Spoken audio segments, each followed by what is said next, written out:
मूंगफली की फसल एक लंबी अवधि वाली फसल है और मूंगफली का जो फल यानी कि मूंगफली ज़मीन के अंदर पाई जाती है।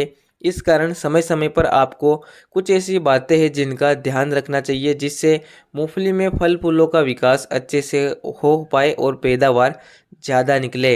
इस वीडियो में 3 ऐसी गलतियां मैं आपको बताऊंगा जो मूंगफली में फूल आते समय आपको नहीं करना चाहिए, जिससे आप मूंगफली की खेती से अधिक पैदावार ले सकते हैं।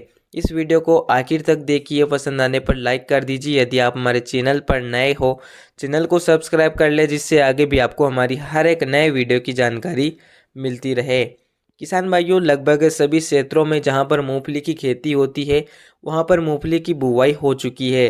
बुवाई से मूंगफली की फसल जब 25 से 30 दिन के आसपास होती है, इस समय मूंगफली में फूल बनना शुरू हो जाते हैं।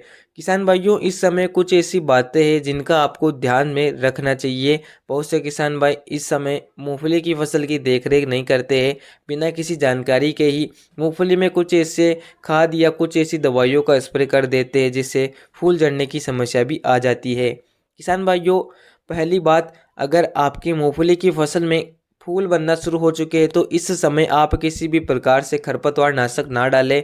खरपतवारों को कंट्रोल करने के लिए आप फूल आने से पहले ही रासायनिक दवाओं का प्रयोग कर सकते हैं। फूल आते समय अगर आपके खेत में खरपतवारों का जमाव है तो रासायनिक दवाओं का प्रयोग आप ना करें। निराई गुड़ाई या कुल्पे डोरे की सहायता से खरपतवारों को कंट्रोल कर सकते हैं। खरपतवार नाशक डालने से फसल को झटका सा लगता है जिससे फसल की ग्रोथ प्रभावित होती है और फूल झड़ने की समस्या आती है और फूलों का विकास भी रुक जाता है। तो यह बात आप विशेष तौर पर ध्यान रखें। इसके अलावा मूंगफली एक तिलहनी फसल है। मूंगफली में वैसे तो यूरिया की ज़्यादा ज़रूरत नहीं होती है, लेकिन किसान भाई मूंगफली की फसल में यूरिया का प्रयोग करते हैं। लेकिन किसान भाइयों, अगर आप भी मूंगफली की फसल में यूरिया दे रहे हैं तो फूल आने से पहले पहले ही यूरिया का प्रयोग कर लें। और ध्यान रखना है कि आप यूरिया की ज़्यादा मात्रा ना लें, क्योंकि मूंगफली का फल ज़मीन के अंदर पाया जाता है। यूरिया डालने से पौधे की ग्रोथ बढ़ती है। अगर पौधे की ऊपरी हाइट ज़्यादा हो जाएगी तो फल फूलों का विकास अच्छे से नहीं हो पाएगा और आपका उत्पादन भी ज़्यादा नहीं निकलेगा। मूंगफली के हाइट को कंट्रोल करने के लिए आपको पीजीआर का प्रयोग करना पड़ेगा। तो आप यूरिया का सही तरीके से प्रयोग करें जिससे आपको कई सारे फायदे मिलेंगे।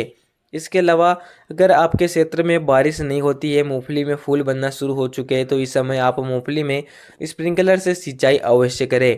किसान भाइयों, मूंगफली की फसल में अगर समय समय पर आप नमी बनाए रखेंगे तो इससे हमारे उत्पादन में काफ़ी ज़्यादा बढ़ोतरी होगी। जैसा कि मूंगफली का फल ज़मीन के अंदर पाया जाता है, जड़ों के पास धीरे धीरे फलों का निर्माण शुरू होता है, मूंगफली बनना शुरू होती है।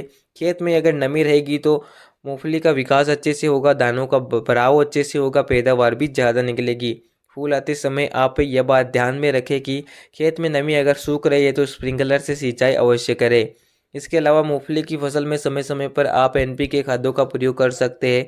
समय समय पर कीटनाशक और फंगिसाइड दवाइयों का प्रयोग करें जिससे मूंगफली में पीलापन नहीं आएगा और पैदावार भी ज़्यादा निकलेगी। तो किसान भाइयों, फूल आने से पहले आप अगर ये काम करेंगे तो कई सारे आपको फ़ायदे मिलेंगे और आप मूंगफली की खेती से बम्पर उत्पादन ले पाएंगे। जानकारी पसंद आई हो तो वीडियो को लाइक और शेयर करें।